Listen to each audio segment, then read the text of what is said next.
یکم نومبر 1922 کو سلطنت عثمانیہ کا خاتمہ ہوا۔ یہ وہ عظیم سلطنت تھی جو تقریباً 623 سال تک قائم رہی اور 3 براعظموں ایشیا، یورپ اور افریقہ پر پھیلی ہوئی تھی۔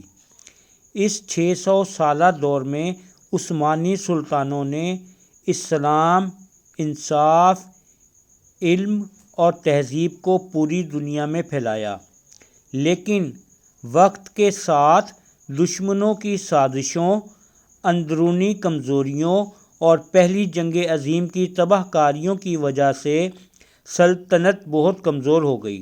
جنگ کے بعد مصطفیٰ کمال اتاترک نے انقرہ میں ایک نئی حکومت بنائی اور کہا کہ اب ترکی بادشاہت نہیں بلکہ عوام کی حکومت ہوگی۔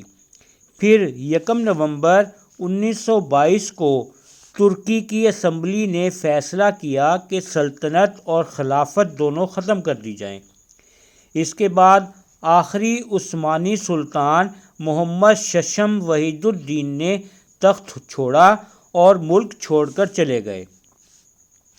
یوں ایک عظیم سلطنت ختم ہو گئی، مگر خلافت کو عارضی طور پر ختم نہیں کیا گیا بلکہ ایک علامتی خلیفہ عبد المجید کو مقرر کیا گیا تاکہ مسلمانوں میں غصہ نہ پھیلے۔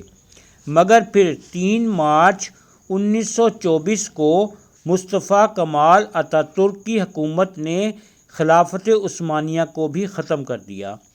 اسی کے ساتھ اسلامی خلافت کا وہ طویل اور روشن دور مکمل طور پر ختم ہو گیا جو صدیوں تک امت مسلمہ کو ایک مرکز کے تحت جوڑے رکھتا تھا۔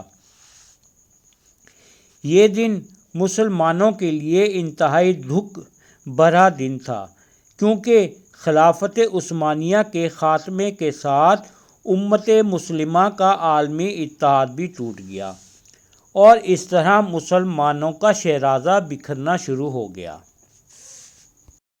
دینی اور دنیاوی معلومات حاصل کرنے کے لیے ہمارا چینل ورلڈ وائڈ انٹرسٹ ضرور سبسکرائب کریں تاکہ ہماری ہر نئی آنے والی ویڈیو آپ کو فوراً مل سکے۔ جزاک اللہ۔ دعاؤں کی درخواست۔